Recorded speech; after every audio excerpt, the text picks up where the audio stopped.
Décima lección sobre el misterio de la Iglesia. Dios te salve María, llena eres de gracia, el Señor es contigo. Bendita tú eres entre todas las mujeres y bendito es el fruto de tu vientre Jesús. Santa María, Madre de Dios, ruega por nosotros pecadores, ahora y en la hora de nuestra muerte. Amén.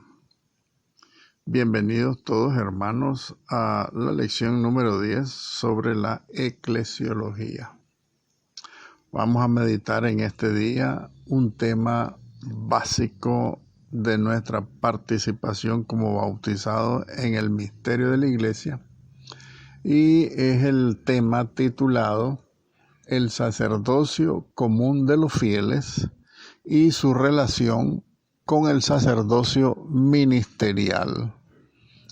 En nuestro documento sobre los temas selectos de eclesiología de la Comisión Teológica Internacional, en la página 22, ahí está tomado pues el tema. Dos formas de participación en el sacerdocio de Jesucristo. Vamos a aclarar primeramente que el único sacerdote es Cristo. Óigase bien, el único sacerdote es Cristo. Pero Él quiso dejarnos su participación sacerdotal a todos los bautizados, a todos, laicos y consagrados. Todos los fieles participamos del sacerdocio de Jesucristo, pero de dos maneras. En primer lugar, los sacerdotes ordenados y consagrados tienen la participación en el ministerio sacerdotal de Cristo como jerarquía, y el resto del pueblo fiel, todos los bautizados, participamos por este mismo bautismo en la triple dimensión de Cristo, sacerdote, profeta y rey. ¿Por qué se habla de estas dos participaciones? Ya en el Antiguo Testamento se estableció el sacerdocio de la antigua ley en el pueblo de Israel. ¿Por qué razón se establece el sacerdocio? Específicamente se establece con Moisés, 1200 años antes de Cristo. Se establece en el pueblo de Israel por una razón única y específica, que en el paraíso terrenal el hombre perdió su amistad con Dios por el pecado original. Dice el texto del libro del Génesis que cuando Dios expulsó al hombre y a la mujer del paraíso terrenal, puso en la puerta de este paraíso un ángel para que el hombre no regresara. Y ese es el gran sentido teológico que tiene la separación del hombre con Dios por el pecado. Dios nos cerró a todos la puerta del cielo y únicamente empezó a abrirla vislumbrando en su pedagogía divina con el pueblo de Israel cuando instituye el sacerdocio en toda la descendencia de Aarón, en la descendencia de los levitas. Ustedes recuerdan el libro del Éxodo. Bien, entonces el hombre en la antigua ley, en el Antiguo Testamento, que le podemos llamar el tiempo de la paciencia de Dios, el tiempo de la misericordia es el Nuevo Testamento. Entonces, en el Antiguo Testamento, tiempo de la paciencia de Dios, teniendo claro que el ser humano no podía dirigirse a Dios directamente, sino a través de los sacerdotes que instituyó Moisés. Esa fue la forma en que Dios establece contacto con su pueblo. El hombre separado de Dios, se le cierra la puerta, pero Dios empieza a abrir una puerta a través de los sacerdotes de la antigua alianza. Y lo vemos en el ejercicio mismo de este ministerio sacerdotal de los sacerdotes del templo de Israel. Sucedía, por ejemplo, en la actividad cotidiana y anual y permanente del pueblo de Israel, que el pueblo no podía dirigirse a Dios. Lo vemos cuando el pueblo de Israel va camino en el desierto. Siempre el pueblo de Israel acudía a Moisés para que Moisés se comunicara con Dios y le concediera los favores que este pueblo le pedía.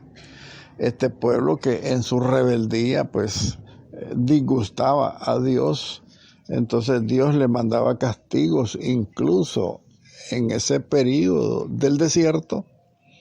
Entonces el pueblo de Israel acudía a Moisés para que rogara a Dios. ¿Por qué? Porque el pueblo había perdido su relación con Dios por el pecado original. Bien, otro ejemplo lo tenemos en el libro de Levítico, en el capítulo 16, cuando se trata de la narración del día de la expiación de los pecados. Era el día del Yom Kippur, que era un día de reconciliación una vez al año del pueblo de Israel con Dios. Pero en la práctica este día de la reconciliación se realizaba de la siguiente manera. El pueblo de Israel, cada una de las personas que había cometido pecado, se presentaba al sacerdote del templo de Israel y le llevaba como ofrenda de sacrificio un cordero, un becerro, un toro, cualquier tipo de animal que la persona tuviera a su disposición para ofrecerlo en sacrificio por el perdón de sus pecados. Esa era la actividad que se realizaba pues una vez al año, el día del Yom Kippur, o sea, el día de la expiación de los pecados. ¿Por qué razón? Porque el pueblo no podía dirigirse directamente a Dios. Entonces, en palabras nuestras, ese acto ritual del día de la expiación de los pecados significaba, con nuestras propias palabras, quiero explicárselo para que lo comprendamos. La persona se presentaba al sacerdote y le llevaba su sacrificio, ¿verdad? Una oveja, un carnero, un ternero, etcétera. Y se le refería con estas palabras nuestras para que entendamos lo que significa eso. Le decía la persona, el sacerdote, aquí te traigo este becerro, este cordero, esta oveja. Quiero que lo ofrezcas por el perdón de mis pecados. ¿Por qué razón tiene ese sentido? Porque recuerden que el mismo profeta Jeremías lo había dicho, que a Dios le caían ya despreciables todas esas ofrendas y los sacrificios que se hacían, que hacía el pueblo de Israel, porque el pueblo no cambiaba de forma de actuar, no se convertía. Y también San Pablo, recordemos que dice que la paga del pecado es la muerte. Entonces le decía este ciudadano de Israel al sacerdote: yo sé que con mi pecado soy reo de muerte y merezco la muerte por mi pecado. Pero Dios ha aceptado que yo ofrezca este animal, este becerro, este cordero, para que Él muera en mi lugar y así mi pecado sea perdonado. ¿Verdad? Entonces ese era más o menos el sentido del rito del día de la expiación de los pecados en el libro de Levítico capítulo 16. Pero más adelante también el mismo profeta Jeremías y el mismo Salmo 51 dirán que a ti, Señor, ya no te agradan las ofrendas ni los holocaustos. ¿Por qué? Porque tú quieres un corazón contrito y humillado. Entonces, resulta de que a Dios le empezó a disgustar los sacrificios de animales que ofrecía el pueblo de Israel, porque el pueblo de Israel no se convertía.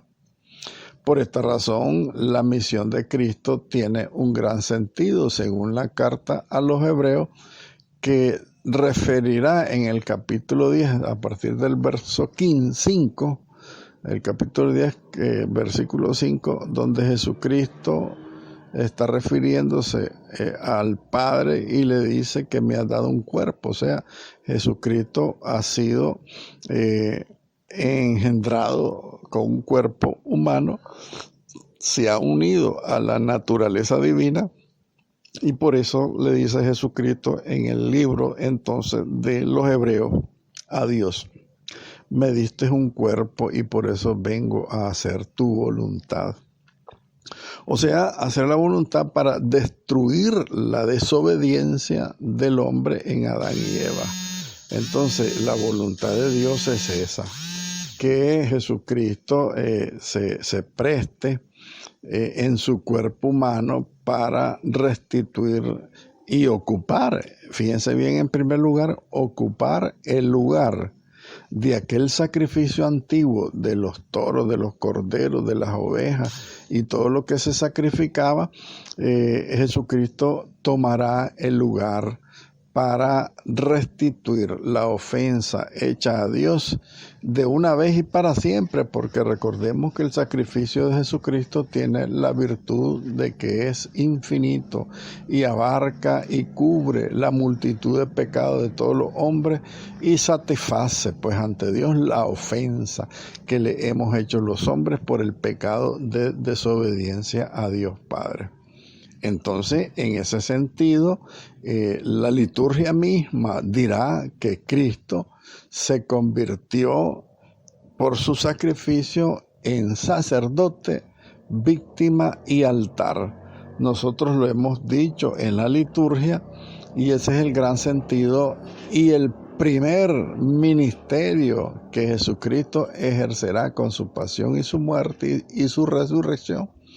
Ser el verdadero y único sacerdote, no como los sacerdotes de la antigua alianza que ofrecían animales y becerros, sino que él como sacerdote, sumo sacerdote diríamos en primer lugar, él no ofrece víctima de animales, sino que él mismo se ofrece su cuerpo, se ofrece a sí mismo para reparar la ofensa hecha a Dios por el pecado de los hombres. En ese sentido, Jesucristo elimina definitivamente el sacerdocio de la antigua alianza y establece un nuevo sacerdocio, en el sentido que Él se convierte en el sumo y eterno sacerdote, porque es el verdadero sacerdote que penetra el santuario, el verdadero santuario de Dios en el cielo, y está allá intercediendo por nosotros ante el Padre. Dice el libro del Apocalipsis que Jesucristo está en el cielo como un cordero degollado, o sea que está con sus heridas abiertas, intercediendo por nosotros. Ese es el verdadero sacerdocio que solamente lo tiene Jesucristo. Pero resulta que Él quiere establecer en su iglesia todos los frutos que Él ganó para toda la humanidad, porque quiere extender el poder de su muerte y su resurrección para justificarnos a todos los hombres hasta el fin del mundo. Por eso Él establece en sus discípulos el sacerdocio ministerial. Y a todos nosotros los bautizados, o a través del bautismo, todos recibimos esa triple dimensión de Cristo, sacerdote, profeta y rey, en el sentido de que cuando Jesús le dice a los discípulos, el día de la resurrección, Acuérdense el día de la resurrección que Jesucristo se le presenta a los apóstoles que estaban encerrados por miedo a los judíos y se presenta en medio de ellos y les dice 2 veces paz a ustedes.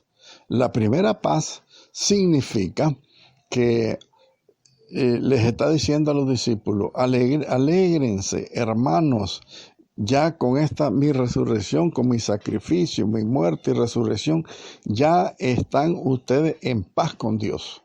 O sea, ya están reconciliados con Dios los discípulos, en primer lugar. Esto significa entonces que la paz a ustedes, eso significa estar en paz con Dios, porque ya los discípulos han sido reconciliados con Dios, ya se le han perdonado sus pecados a los discípulos. Luego, nuevamente, una segunda vez le dice paz a ustedes. ¿Recuerdan ese texto? Entonces, la segunda vez que le dice paz a ustedes, les agrega sopla sobre ellos, le da la paz y les dice, reciban la paz. A quienes ustedes les perdonen los pecados, les quedarán perdonados. Y a quienes ustedes se los retengan, le quedarán retenidos. Entonces, esos 2 momentos de paz que Jesucristo da el día de su resurrección, ese es el sentido verdadero que tiene. La reconciliación primero con sus discípulos, porque ya Él lo hizo sacerdote suyo el día de la última cena, o sea, el Jueves Santo. Y ya el domingo que se les aparece, le dice, ya están reconciliados con Dios. Paz a ustedes quiere decir, ya están libres del pecado. Ya Dios ya los ha perdonado. Entonces ahora, con la segunda expresión de la paz, paz a ustedes, es para que ustedes vayan a todo el mundo y perdonen los pecados, ¿verdad? Entonces, en ese sentido, esa es la participación que Jesús le da a sus discípulos de su único sacerdocio, porque Él es el único sumo y eterno sacerdote, porque es el único sacerdote que pudo entrar al santuario y está ante Dios entregándose él mismo como víctima e intercediendo por nosotros. Ese es el sacerdocio de Jesucristo. Acuérdense que también Jesús les dicen los discípulos a Jesús, Señor, enséñanos a orar. Entonces Jesús les dice, cuando oren, digan así, Padre nuestro que estás en el cielo. Les dice la oración del Padre nuestro. Pero aparte de enseñarles la oración, esta respuesta de Jesús tiene un gran sentido teológico en este sentido de la participación en su sacerdocio. Recuerden lo que decíamos anteriormente. Antes de Jesucristo, todos los seres humanos, en primer lugar el pueblo de Israel, todos estábamos separados de Dios por el pecado original. Teníamos la puerta cerrada del reino de los cielos. Con ese ángel, el simbolismo de ese ángel que Dios puso en la puerta del paraíso terrenal, ese es el gran sentido teológico, que las puertas del cielo se habían cerrado para todos los hombres.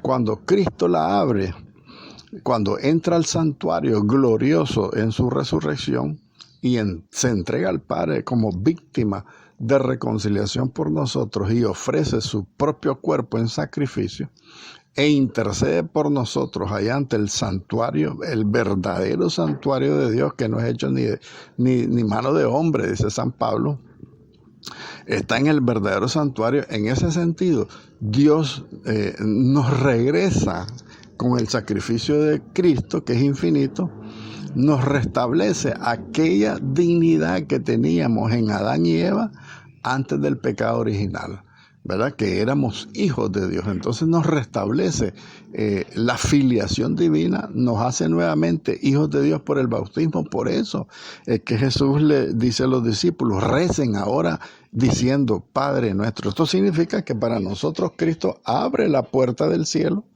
abre la puerta del santuario, aquella puerta que estaba cerrada. Recuerden que también el pueblo de Israel en su camino en el desierto andaban con la tienda de la reunión, la tienda del Santísimo, que andaban ellos ahí en el altar con el arca de la alianza, que solamente Moisés podía entrar en primer lugar y después que solamente los sacerdotes podían entrar en ese santuario. Ahora el santuario se quedó en medio de nosotros con la Eucaristía en el Santísimo Sacramento. Él está ahí presente, pero no solamente para que entren los sacerdotes, sino que para que todos nosotros podamos entrar. Porque por el bautismo ya fuimos restituidos como hijos de Dios y por eso ya podemos llamar cada uno de nosotros Padre nuestro que estás en el cielo. Entonces ese es el gran sentido que tiene la participación que Jesucristo nos regala por el bautismo de su triple dimensión sacerdotal, profética y real. Por Cristo, entonces, todos nosotros, todos los fieles, somos sacerdotes porque participamos del único sacerdocio verdadero, el de Jesucristo, porque los sacerdotes de la antigua alianza eran únicamente figura del único y gran y sumo sacerdocio que tendrá Jesucristo y que Él dará como participación ministerial a sus discípulos y a todos los cristianos a través del bautismo la participación en su sacerdocio común de los fieles. ¿Verdad? Entonces, en este sentido, el único sacerdote cuando se celebra la Eucaristía, por ejemplo, es Cristo. Lo que hace el sacerdote ministro consagrado es prestarle todo su ser a Cristo, porque cuando se celebra la Eucaristía es Cristo quien la celebra. Cuando el sacerdote bautiza es Cristo el que bautiza. Cuando el sacerdote te da la comunión en el sacramento de la Eucaristía, es Cristo el que entra a tu vida. Entonces, el único sacerdocio que existe ante Dios es el de Jesucristo. Pero Cristo quiso dejarnos esa participación en su sacerdocio, ¿verdad? En esas dos formas de participar en el único sacerdocio de Jesucristo. El sacerdocio común de los fieles, que todos ya podemos dirigirnos a Dios. Antes, repito, antes de Cristo nadie podía dirigirse a Dios. El pueblo de Israel buscaba a Moisés o a los sacerdotes para que le hicieran oración. Ahora nosotros sí ya podemos orar, porque ya se nos han abierto las puertas del cielo nuevamente. Ya se quitó ese ángel guardián que puso Dios en la puerta del paraíso terrenal, ya lo quitó. Ahora todos nosotros podemos entrar al santuario, que es la presencia real de Jesucristo en el Santísimo Sacramento, entrar en el santuario y poder dirigirnos directamente nosotros con Dios. Y Él fue tan humilde que quiso someterse incluso a quedarse con nosotros por amor, aunque sea ofendido, aunque se roben el Santísimo, aunque la maldad de los hombres hagan barbaridades y blasfemias delante de Él, pero sin embargo Él por amor quiso quedarse con nosotros para que lo tuviéramos cerca. Y nunca más se va a cerrar esa puerta del santuario porque Él como Padre nos espera a todos sus hijos. A partir de entonces de esta introducción, veamos lo que dice el Concilio Vaticano II sobre estas dos formas de participación en el único sacerdocio de Jesucristo. El Concilio Vaticano II ha prestado una gran renovada atención a este sacerdocio común de los fieles. Esta expresión, sacerdocio común, y la realidad que tal expresión designa tienen profundas raíces bíblicas. Por ejemplo, ya lo decíamos con los ejemplos anteriores, el libro del Éxodo, capítulo 19, profeta Isaías, capítulo 61, la primera carta de Pedro en el Nuevo Testamento y la carta a los Romanos de San Pablo. Y no dejar de mencionar el Apocalipsis, que también ya lo dijimos, ¿verdad? En el capítulo 1. Y fueron abundantemente comentados estos textos bíblicos sobre el sacerdocio común de los fieles y, como les repito, comentados profundamente por los santos padres de la Iglesia. Y, por ejemplo, se refiere este texto y el Concilio Vaticano II a los padres San Juan Crisóstomo, Orígenes, San Agustín, etcétera, ¿verdad? Sin embargo, esta expresión casi había desaparecido esta expresión del sacerdocio común de los fieles, había desaparecido de la terminología católica por el uso antijerárquico que de ella había hecho la Reforma Protestante en el año 1500, en el siglo en el siglo XVI, pues los años entre 1500 y 1600. Recuerden la Reforma Protestante que se convirtió totalmente anticatólica, ¿verdad? En este primer sentido del sacerdocio común de los fieles, el sacerdocio ministerial de los obispos, etcétera.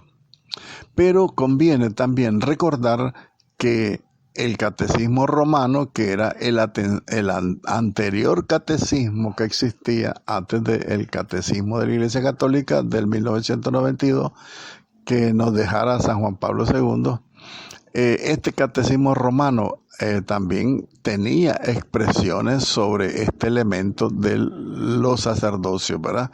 Sacerdocio común de los fieles y sacerdocio ministerial. Y a eso pues le da, en primer lugar, a la Lumen Gentium, le da la categoría de sacerdocio común de los fieles, le da un lugar muy especial y relevante.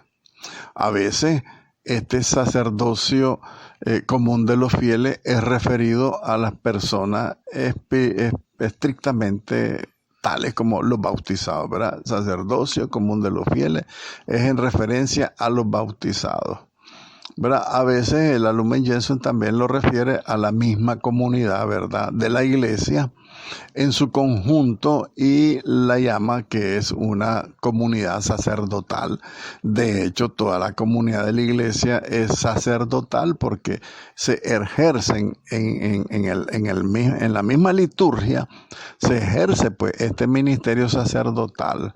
El sacerdote consagrado, ordenado, y el sacerdocio de los fieles, que también se ejerce pues en la iglesia, principalmente en la liturgia.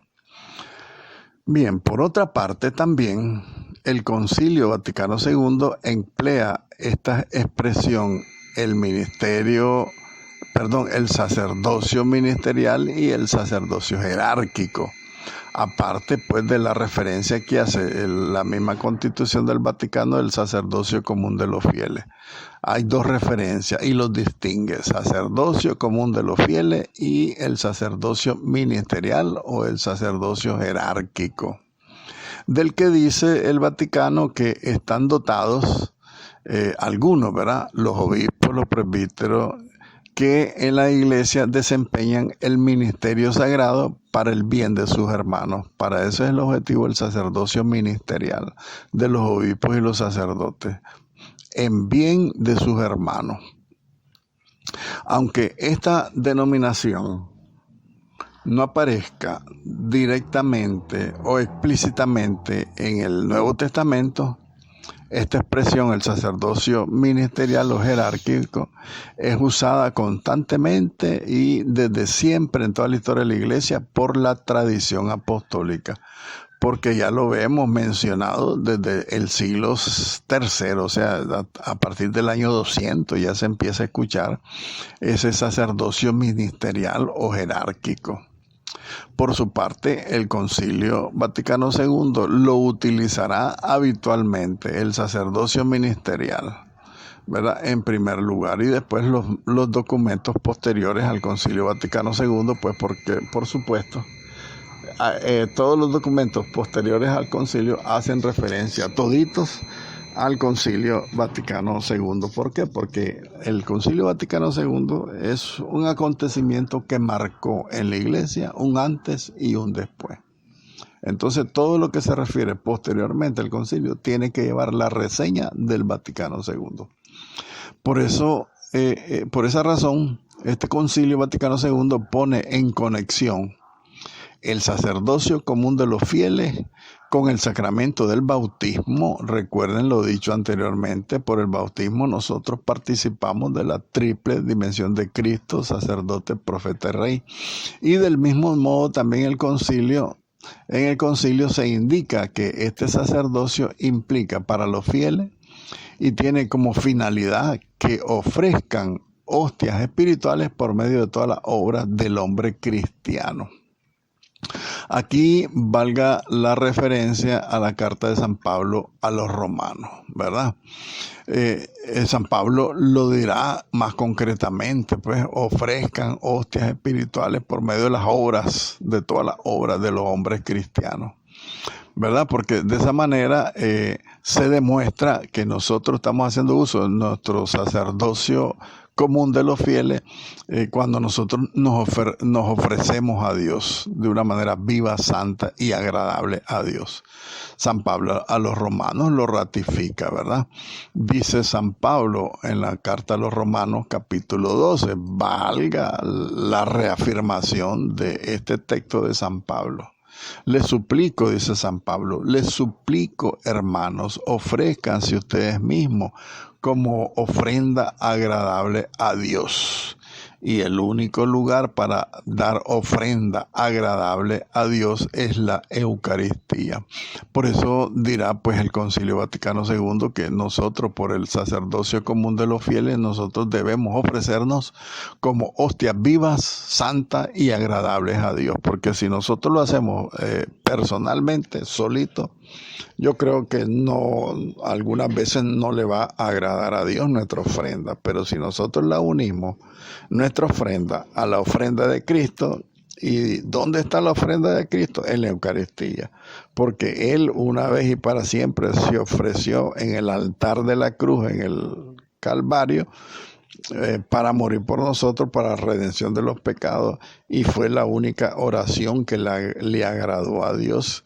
Entonces la iglesia retoma esta única oración agradable a Dios y la convierte en sacramento a través del sacramento de la Eucaristía, porque a través de este sacramento se hace presente la obra redentora de Cristo y se actualiza y nos da los frutos ganados por Cristo en su pasión, muerte y su resurrección.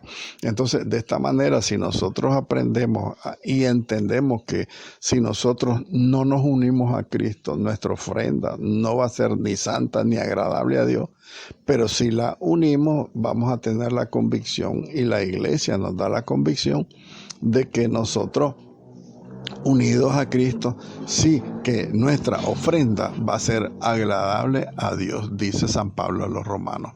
Entonces, así de esta manera, la vida cristiana se considera como alabanza ofrecida a Dios, y también nuestra vida cristiana se considera como un culto tributado a Dios Padre por cada uno de nosotros y por toda la iglesia. Y la Sagrada Liturgia, lo decíamos en primer lugar, pues a través de la liturgia, el testimonio de la fe y el anuncio del Evangelio, a partir del sentido sobrenatural de la fe que participan todos los fieles, todos los bautizados, esto constituye una expresión de este sacerdocio general en la iglesia, ¿verdad? Como institución sacerdotal, la iglesia ofreciéndose cada uno desde su ámbito, los sacerdotes como ministros y los fieles laicos como con el sacerdocio común de Cristo. Todos nos convertimos entonces en sacramento y en expresión de este sacerdocio de Jesucristo. Entonces, este sacerdocio ministerial y el sacerdocio común de los fieles, este sacerdocio global se ejercita concretamente en la vida de todos los bautizados, fieles y consagrados, cuando la misma existencia se hace oblación.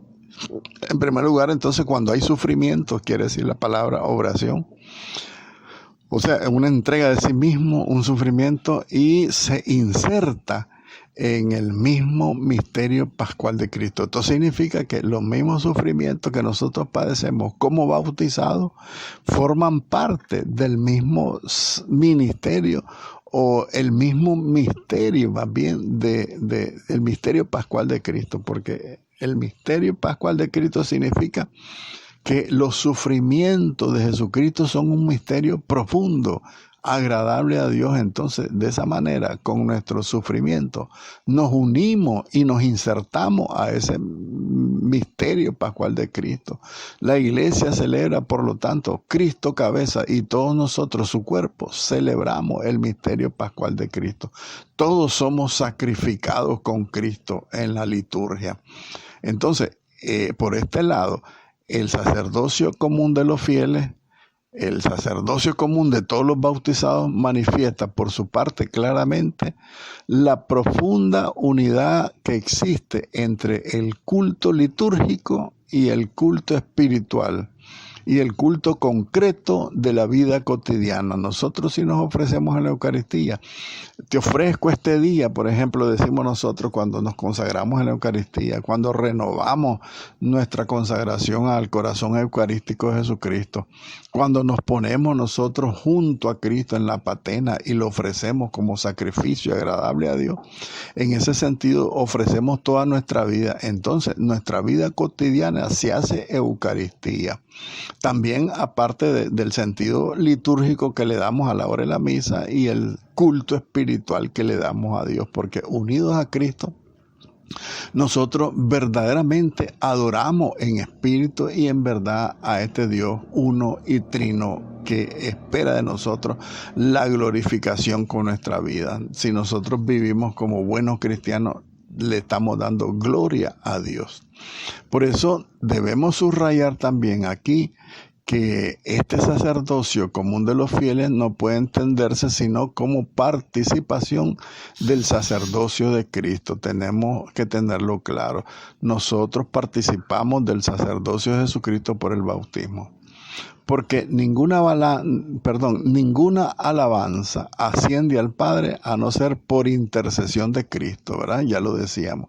Si nosotros nos unimos a Cristo, nuestra oración, nuestra alabanza sí llegará al Padre. Porque ninguna alabanza llega al Padre si no es por intercesión, por intervención, por unión nuestra con Cristo. Si nosotros nos unimos a Cristo, llegará la alabanza hacia el Padre. Esto es importante porque hay gente que dice, no, yo no voy a misa, yo oro aquí solo, yo voy a mi grupo, yo rezo. No es posible que nuestra oración no llegue al cielo si no la unimos a la oración de Cristo. Y con la misa dominical y nuestra participación en la misa dominical, nosotros nos estamos uniendo a Cristo y con Él, sí, toda nuestra vida cotidiana, nuestra oración de toda la semana, sí se convierte en una alabanza que llega hacia Dios. Entonces, en realidad, en la economía cristiana, en esta gracia de todos los bienes cristianos, la oblación, la entrega, el sufrimiento de la vida no se realiza plenamente más que por el sacramento, ¿verdad? En primer lugar, el sacramento del bautismo y de la Eucaristía. Y de modo completamente singular, por la Eucaristía, ¿verdad? Porque cuando nosotros verdaderamente nos unimos a Cristo, que Él está ofreciéndose aquí y ahora al Padre en sacrificio, el sacrificio de la cruz lo estamos renovando. Entonces, en ese sentido, por la Eucaristía, nosotros realizamos plenamente, ¿verdad?, esta entrega de la vida a Dios por Cristo. No son los sacramentos a la vez fuente y gracia de expresión de la oblación del culto. Entonces, es una gran pregunta que hace el Concilio Vaticano II.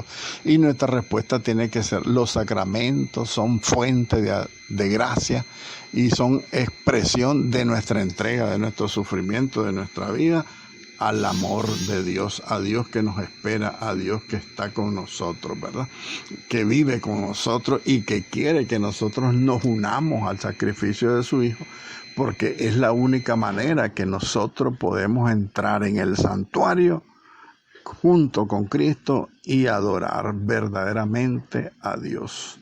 Darle culto de alabanza, gloria y honor a Dios, porque solamente Jesucristo fue el que pudo restablecer la separación que había entre Dios y nosotros. Solamente el sacrificio de Jesucristo, porque es la obediencia. Y es obediencia para destruir el origen del pecado original, que fue la desobediencia. Hay una conferencia hermosa sobre la obediencia que yo creo que ya se las compartí yo en los 10 mandamientos, el obedecer las leyes de Dios. En ese sentido, nosotros tenemos que ser obedientes, unirnos a Cristo, el único obediente, darle culto a Dios, entregarle nuestra vida, ofrecer nuestros sufrimientos, nuestras alegrías, nuestros gozos y nuestra esperanza, pero a través de la Eucaristía, porque es la única manera donde nosotros podemos agradar a Dios. Ya solitos, si bien es cierto, nuestra oración es escuchada, pero tiene más eficacia cuando nuestra oración la unimos a Cristo a través de la Eucaristía. Gloria al Padre, al Hijo y al Espíritu Santo, como era en el principio, ahora y siempre, por los siglos de los siglos. Amén.